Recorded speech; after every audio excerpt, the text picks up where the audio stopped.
सुप्रभात बच्चों। DSS online Hindi classes में आपका स्वागत है। आज हम लोग कृतिका किताब के पहला चैप्टर माता का आंचल का दूसरा पार्ट पढ़ेंगे। इससे पहले हम लोगों ने पढ़ा कि जब लेखक की माँ जो है अपने हाथों से खाना खिलाती हैं और कहती हैं कि पुरुष को खाना खिलाने नहीं आता है, आप छोटे छोटे कौर खिलाते हैं, और वो चिड़ियों का पक्षियों का नाम ले ले करके खाना खिलाती हैं। और लेखक जो है अपना पूरा खाना ख़त्म कर देते हैं। उसके बाद से आगे कह रहे हैं, जब हम सब बनावटी चिड़ियों को चट कर जाते थे तब बाबूजी कहने लगते, अच्छा अब तुम राजा हो जाओ, खेलो।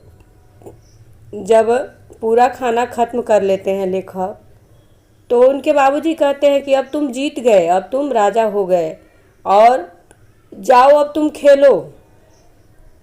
बस हम उठकर उछलने कूदने लगते थे। फिर रस्सी में बंधा हुआ काठ का घोड़ा लेकर नंग धड़ंग बाहर गली में निकल जाते थे।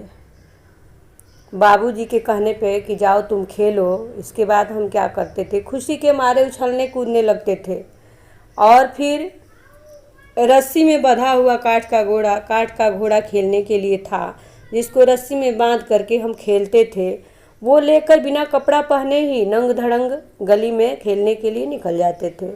जब कभी मैया हमें अचानक पकड़ पाती तब हमारे लाख छपटाने पर भी एक चुल्लू कड़वा तेल हमारे सिर पर डाल ही देती थी।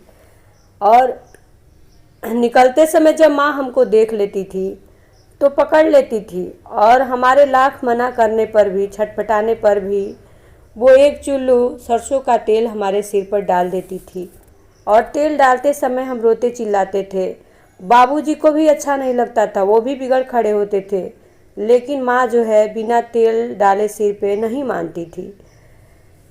हम रोने लगते और बाबूजी उस पर बिगड़ खड़े होते, पर वह हमारे सिर में तेल बोथ कर हमें उबट कर ही छोड़ती थी।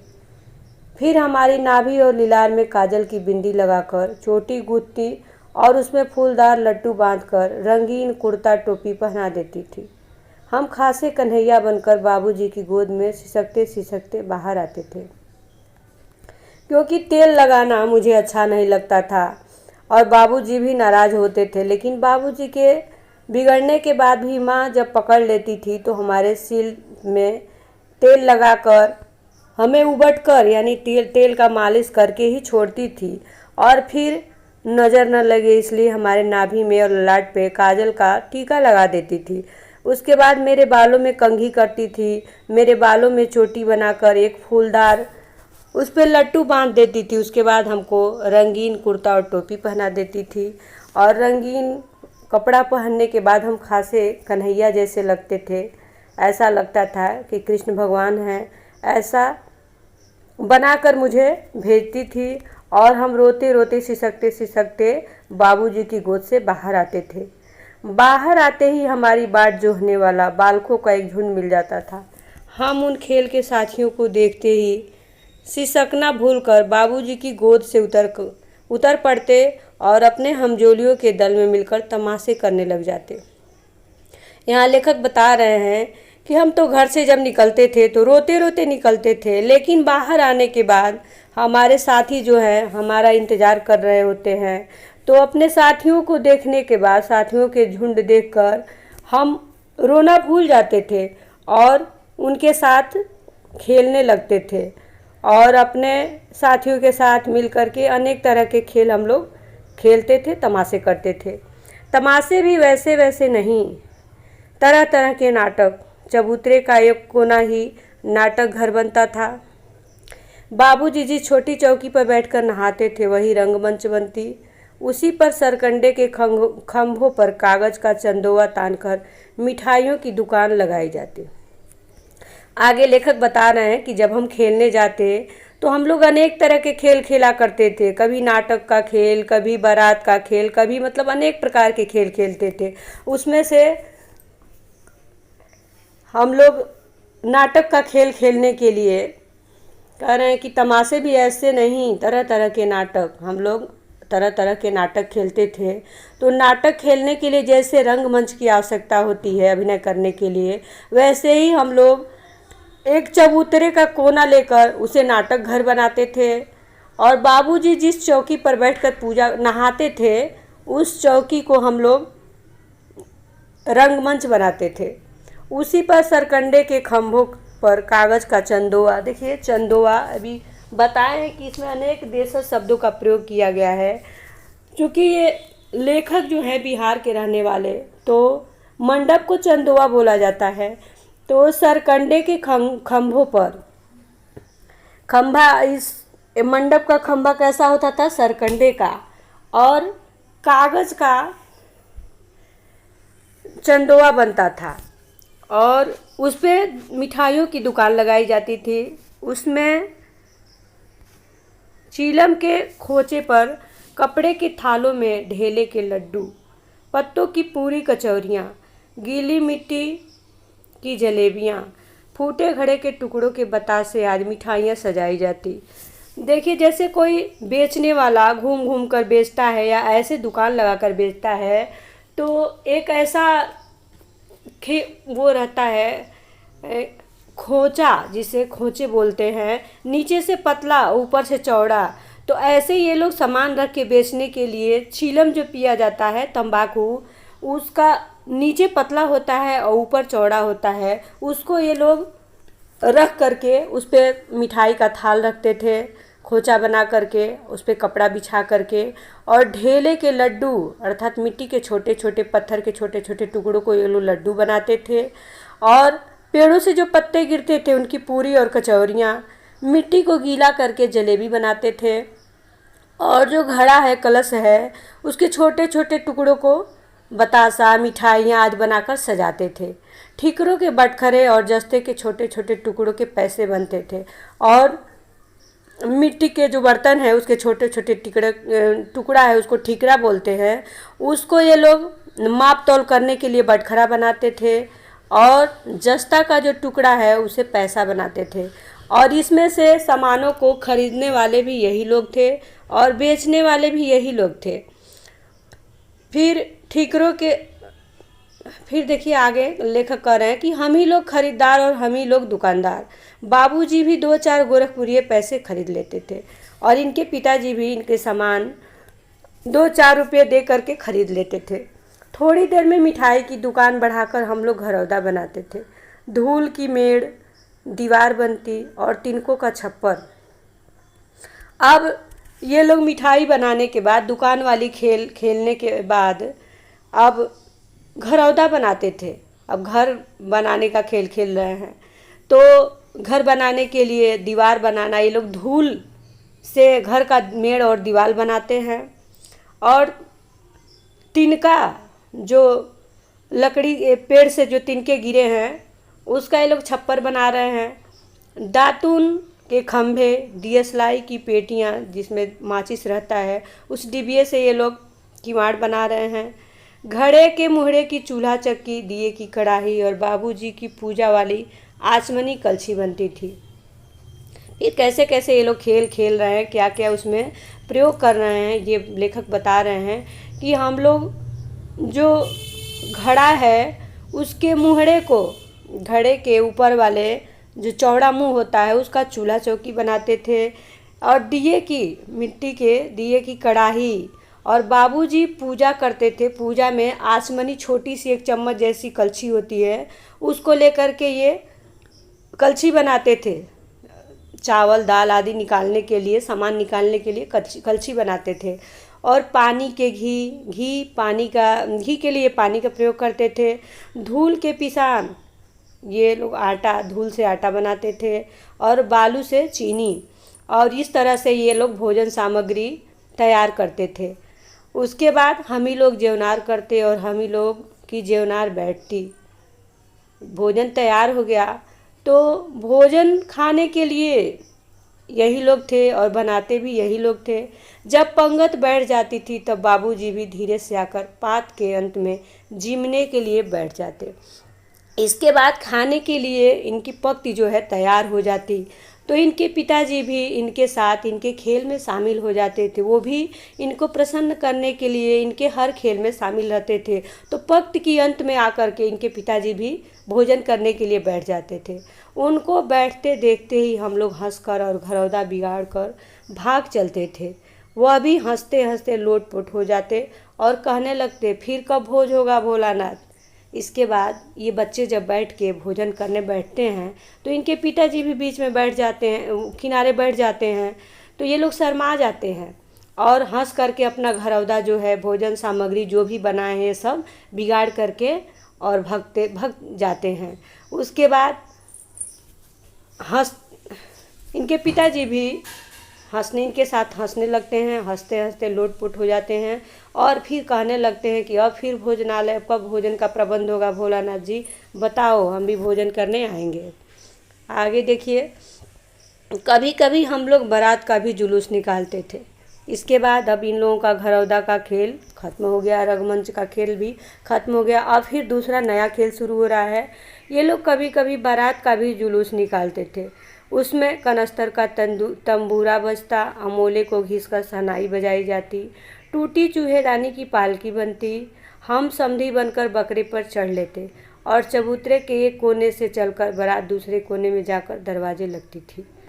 आगे लेखक कह रहे हैं कि जब हम लोग बारात के लिए जुलूस निकालते थे तो कनस्तर का तंबूरा अर्थात चौड़ा जो डिब्बा है उसका हम लोग, तंबूरा एक प्रकार का वाद्य यंत्र है, तो कनस्तर से को बाजा बनाते थे और अमोले आम का छोटा जो पौधा है उसको घिस करके शहनाई बनाते थे और चूहा पकड़ने वाली जो चूहेदानी है वो टूटी चूहेदानी से पालकी बनता था और हम जो है समधी बनते थे और बकरे पे बैठ करके जाते थे।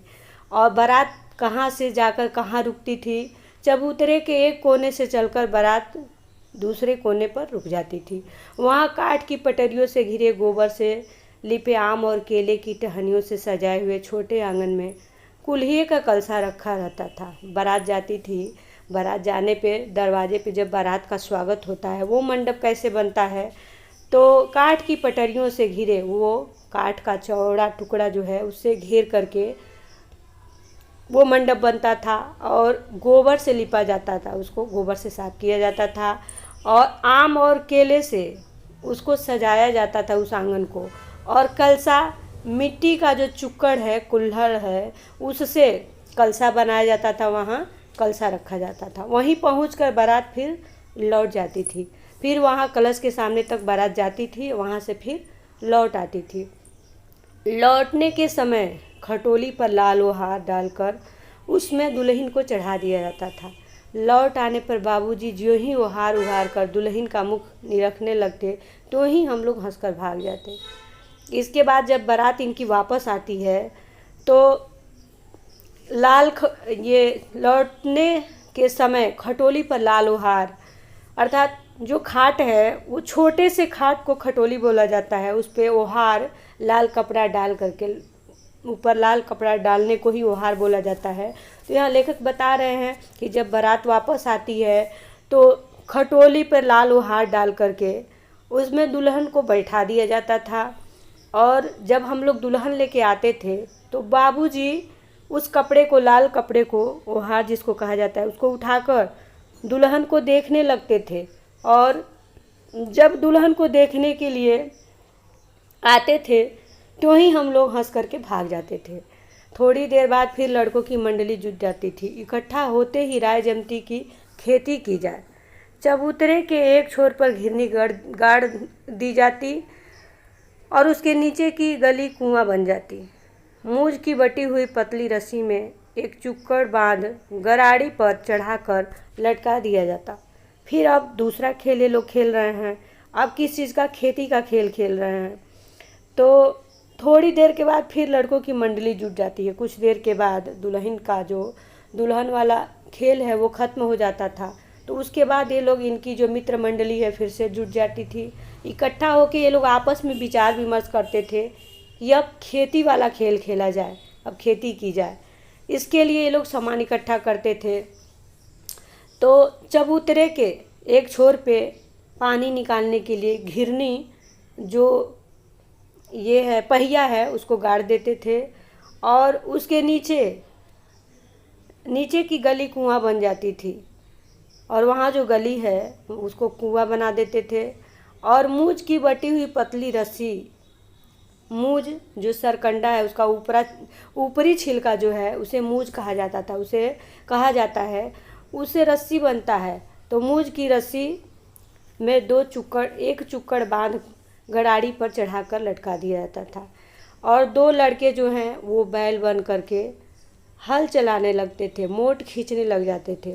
मोट जो है पानी का थैला है, तो खेती करने के लिए पानी की ज़रूरत होती है, इसलिए ये लोग दो लड़के बैल बन करके मोट खींचने लगते थे, पानी की व्यवस्था करने लग जाते थे।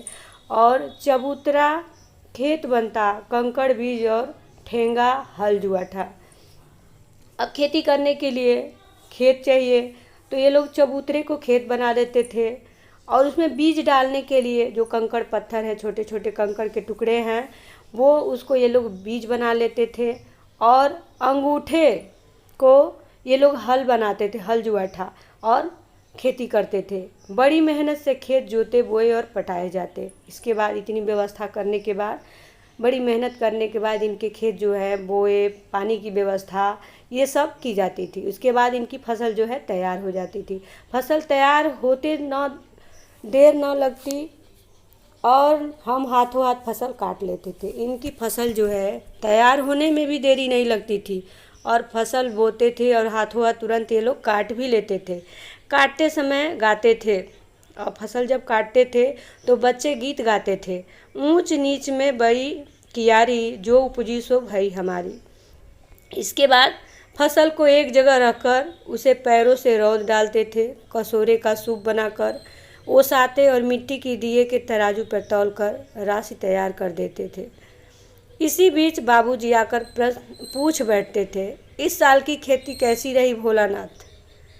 अब देखिए, जब ये लोग फसल काटते थे तो गाते थे, ऊंच नीच में बई कियारी, जो उपजी सो भई हमारी। इसके बाद से फसल को काट करके एक जगह पे रखकर पैरों से उसे मसल करके उसे दाना निकालते थे और कसोरे से, छिछला जो कटोरा है, उसे सूप बनाकर उसे दाना निकालते थे और मिट्टी के तराजू पे तौल करके जो राशि यानी जो फसल तैयार हुई है उसे इकट्ठा कर लेते थे।